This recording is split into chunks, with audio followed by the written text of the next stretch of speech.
Stocks வாங்கி விற்று தலைவலியோடு இருக்கிற இன்வெஸ்டராக நீங்கள் இருக்க வேணாம்னு நினைக்கிறீங்களா? மியூச்சுவல் ஃபண்டில் தாராளமாக நீங்கள் இன்வெஸ்ட் பண்ணலாம். 1 கோடி என்ற இலக்கை அடையலாம். சில ஆயிரம் சம்பாதிக்கக்கூடிய ஒரு முதலீட்டாளராக நீங்கள் இப்போ இருந்தாக்கணும். லட்சங்களை கடந்து 1 கோடியை நீங்கள் எட்ட முடியும்.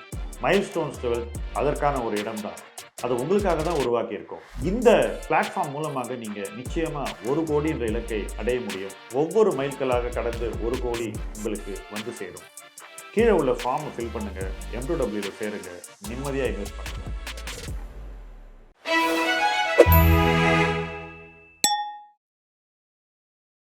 See the grammar,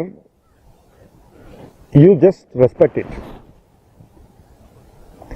எப்படி நீங்க ரைட்டிங்ல ஒரு பர்டிகுலர் விஷயம் இப்படி எழுதினா இது அழகுன்னு நீங்க சொல்றீங்களோ, செட் பேட்டர்ன் வருதோ, இன்வெஸ்ட்மெண்ட்டுக்கும் கிராமர் இருக்கு.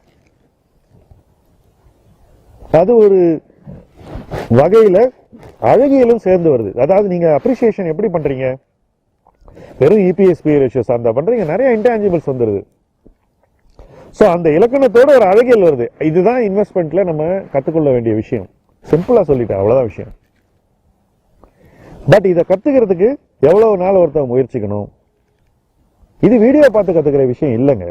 நிறைய பேர் இதை அந்த வீடியோவில் இதை சொல்ல, அதை சொல்ல, இதை சொல்லணும், ஒன்றும் சொல்றது இல்லை. இப்படி ஒரு விஷயத்தை கற்றுக்கலான்னு நீங்கள் நினைக்கிறதே தப்புன்னு தான் நான் சொல்லுவேன், அவ்வளோதான்.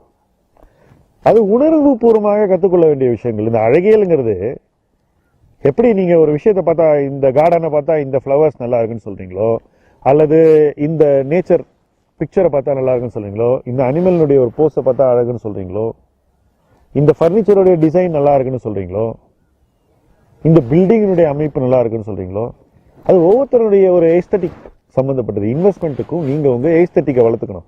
But grammar doesn't change. நீங்கள் அந்த ஏஸ்தட்டிக் அந்த கிராமர் மேலே பொறுத்துறீங்க. இந்த நிறுவனம் நல்ல நிறுவனம்னா இதான் அடையாளம், அதுக்கு மேலே நான் இந்த விஷயங்களை பார்க்குறேன்னு நீங்கள் பொருத்தி அந்த எக்ஸ்ட்ராவாக பார்க்குற விஷயங்கள் தான் ஒரு ஸ்டாக்கை காஸ்ட்லி ஆகுது.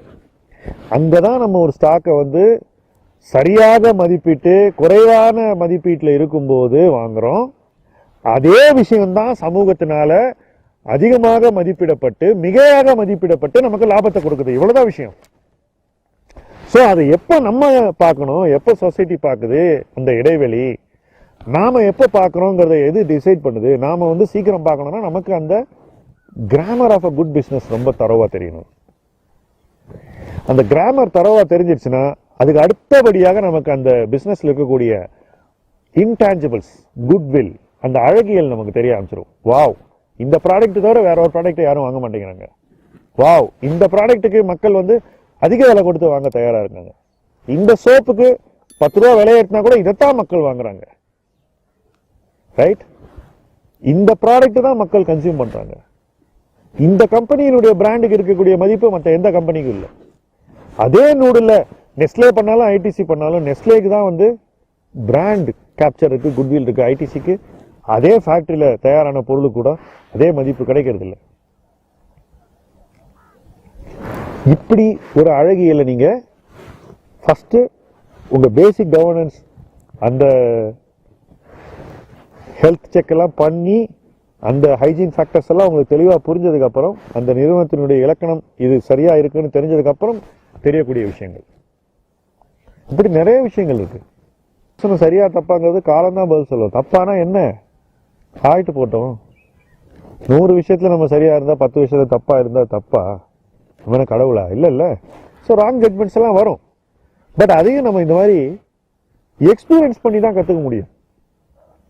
If you want to be right all the time, if you want to show the world you are perfect, you will end up being imperfect. இதுதான் இன்னைக்கு நான் போர்ட்ஃபோலியோ தரேன், நான் சொல்றதை நீ கேளுன்னு சொல்றவங்க எல்லாருக்கும் நடக்கக்கூடிய விஷயம். இது நடக்கும் என்பது எனக்கு நல்லா தெரியும். நான் அதை 21 வயசுலேருந்து பார்த்துட்டு இருக்கேன். அதனால தான் நான் அதை செய்யறது இல்லை. இதில் ஒன்றும் மற்றவங்க பற்றின விமர்சனம்லாம் எதுவுமே கிடையாது. சில விஷயங்கள் எடுபடாது, தெரிஞ்சே நம்ம அதை செய்யறது நமக்கு கேடு. ஸோ ஒரு நாலேஜ் ஷேரிங் அந்த இடத்துல இருக்கிறாமே ஒழிய இன்ஸ்ட்ரக்டிவா நான் இதை சொல்றேன், இதை மட்டும் நீ தெரிஞ்சுக்கிட்டா போற, வேற எதுவும் தெரிஞ்சுக்காத, நான் சொல்றதுதான் காஸ்பல்ன்ற அந்த இடத்துக்கு போனோம்னா சறுக்கி விழுவதற்கு நம்ம தயாராயிட்டோம்னு அர்த்தம். அதுக்கப்புறம் நம்ம கம்பு சுத்திட்டு இருக்கணும், நம்ம ஸ்டாண்ட்ஸை டிஃபெண்ட் பண்றதுக்கும் மற்றவங்களை அட்டாக் பண்றதுக்கும். இதெல்லாம் ஒரு வெட்டி பொழப்பு, பணக்காரனாக்காது யாரையும், கிளியரா சொல்றேன். மேபி ட்விட்டர் ஃபாலோயிங் கிடைக்கலாம், யூடியூப் வியூஸ் கிடைக்கலாம், இன்ஸ்டாகிராம் ஃபாலோயிங் கிடைக்கலாம், நிறைய விஷயங்கள் இந்த மாதிரி வேனிட்டி கிடைக்கும். பட் ரியாலிட்டியில் நம்ம வளர முடியாது. ஸோ ஒரு விஷயம் காஸ்ட்லி அப்படின்ற பார்க்கறதுல ஒரு நேர்மை இருக்க வேண்டும். அது ஏன் காஸ்ட்லியாக இருக்குன்றத புரிஞ்சுக்கணும். அந்த காஸ்ட்லியாக இருக்கிறத நியாயப்படுத்த முடியுதான்னு பார்க்கணும். நியாயப்படுத்த முடியுதுன்னா நம்ம வாங்கலாம், தப்பு இல்லை. அந்த விஷயத்தை you can buy in to the idea, you can invest in that idea. ஆனால் நியாயப்படுத்த முடியலன்னா அப்போ நம்ம கொஞ்சம் வித்ட்ரா பண்ணிக்கணும், கொஞ்சம் தள்ளி இருந்து அதை பார்க்கணும். அதுக்காக நம்ம அந்த நிறுவனத்தினுடைய கிராமர், கார்ப்பரேட் கவர்னன்ஸ், அந்த அழகியல், அதெல்லாம் நம்ம திட்டணும்னு அவசியமே கிடையாது. There is no need to criticise everything. எப்போ நம்ம வந்து ஒரு ஸ்டான்ஸ் எடுத்துட்டு அந்த நிலைப்பாட்டை நம்ம வந்து டிஃபெண்ட் பண்ண நினைக்கிறோம், அப்போ நம்ம இதெல்லாம் பண்ண வேண்டிய இடத்துக்கு தள்ளப்படுகிறோம். அது ஒரு மெச்சூரிட்டி வரணும் சோஷியல் மீடியாவில். நம்ம எல்லாருமே we are learning in that, including myself. I am not excluding myself. But when you learn, you move away. You have to. I mean, that's the truth. And when you move away, you start growing very fast. That is also the truth. நாம எதுக்காக இந்த video பார்த்து daily 1/2 மணி நேரத்தை waste பண்ணிட்டு இருக்கோம்? என்னோட நீங்க ஏன் வேஸ்ட் பண்றீங்க?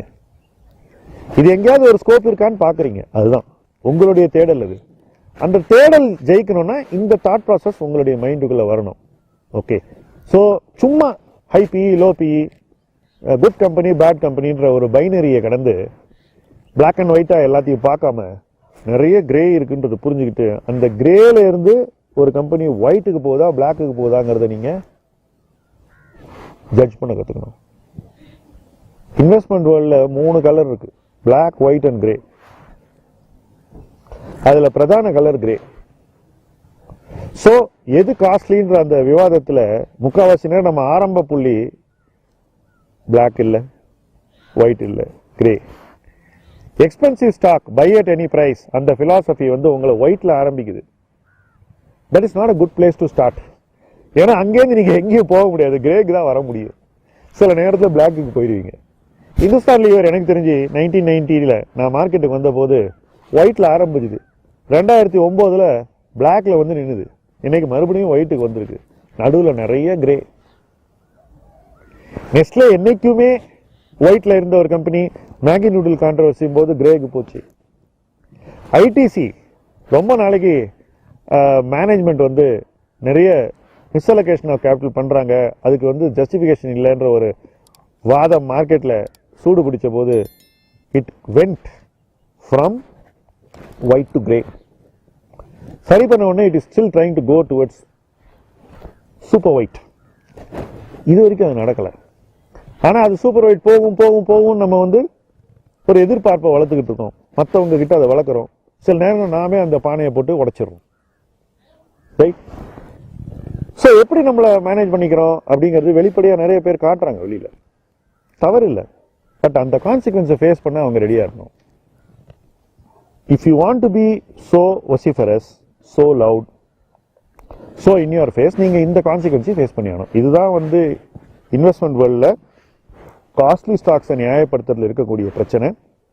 இதுதான் வந்து நம்ம நிறுவனத்தினுடைய கிராமரை வந்து பிரித்து பார்க்காம அதையும் மதிப்பீடையும் மிக்ஸ்அப் பண்ணி கிராமரை வச்சுக்கிட்டு மதிப்பீடை மிகைப்படுத்தப்பட்ட மதிப்பீடை நியாயப்படுத்துறதை நம்ம பண்ணக்கூடிய தவறுகள். இதெல்லாம் நமக்கு கிடைக்கக்கூடிய சிக்கல்கள். நாமளே நம்மளை இடியாப்ப சிக்கலில் மாட்டி விட்டுக்கிறோம். இதை தவிர்த்தோம்னாக்கா நம்ம கம்பெனியை தனியாக பார்ப்போம், அந்த அப்ரிசியேஷனை தனியாக வச்சுக்குவோம், நிறுவன மதிப்பை தனியாக பார்ப்போம், அந்த ரெஸ்பான்சிபிலிட்டியை தனியாக நம்ம நிறைவேற்றுவோம். இது ரெண்டுக்கும் எந்த முரண்பாடும் இல்லாமல் முதலீட்டு பயணத்தில் போக முடியும்.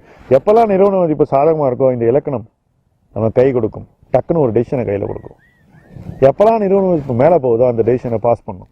இவ்வளவுதான் முதலீடு, இவ்வளவுதான் கிரேட் கம்பெனியில் இன்வெஸ்ட் பண்ணுறதுக்கான ரோட் மேப். இதுதான் வந்து பிளே புக். இந்த பிளே புக்கை நம்ம ப்ராக்டிஸ் பண்ணுறதுக்கு நிறைய முயற்சிக்கணும், நம்மளை பக்குவப்படுத்திக்கணும். எதிர்கருத்துக்களை எப்படி பார்க்கணுங்கிறதுல நிறைய நாம் பெட்டர் ஆகணும். நாம் பெட்டர் ஆக ஆக நமக்கு எந்த கருத்தும் எதிரி கருத்தாக தெரியாது, மாற்று கருத்தாக தான் தெரியும். அந்த இடத்துக்கு நம்ம வந்துட்டோம்னா நம்மளுடைய முதலீட்டு பயணம் வேற ஒரு ஜோனுக்கு போக ஆரம்பிக்குதுன்னு அர்த்தம். அந்த இடத்துல நம்ம இருக்கோமான்னு நம்ம தான் கேட்டுக்கணும், நம்மளை டெய்லி கேட்டுக்கணும். ஒரு கருத்து சொல்லும்போது நம்ம அந்த இடத்துல ஒரு ஹியூமிலிட்டியை மெயின்டைன் பண்ணி நம்மளை நாமே இந்த கேள்வியை கேட்டுக்கணும். நாம் எங்கே இருக்கோம், நாம் ஏன் இது சொல்கிறோம். அப்படி கேட்டுக்கிட்டோம்னா we will become more responsible to ourselves. When we become more responsible to ourselves, நம்ம மற்றவங்களுக்கும் பொறுப்பை எடுத்துக்க முடியும், அந்த பொறுப்பை சரியாக நிறைவேற்ற முடியும். அப்போ நமக்கு இருக்கக்கூடிய கஸ்டமர், சோஷியல் மீடியா ஃபாலோவர், அப்புறம் லைக் போடுறவங்க, கனெக்ஷன், எல்லாருக்கும் நம்ம வந்து ஒரு ரீசனபிள் என்கேஜ்மெண்ட் எக்ஸ்பீரியன்ஸை கொடுக்க முடியும். இந்த என்கேஜ்மெண்ட் எக்ஸ்பீரியன்ஸ் வரணும்னா நம்ம மைண்டில் எது காஸ்ட்லி ஸ்டாக், ஏன் காஸ்ட்லி ஸ்டாக், ஒரு காஸ்ட்லி ஸ்டாக்கை எப்படி பார்க்கணும் அப்படிங்கிறதுல இன்னும் பொறுப்பாக இருக்க வேண்டும் என்னுடைய கருத்து. இந்த ஒரு எண்ணத்தோடு நாம இந்த காலத்தில் தொடர்ந்து பயணிப்போம், இணைந்து பயணிப்போம். இந்த ஒரு எண்ணத்தோடு இணைந்து பயணிப்போம். முதலீட்டு களம் உங்கள் களம். நன்றி.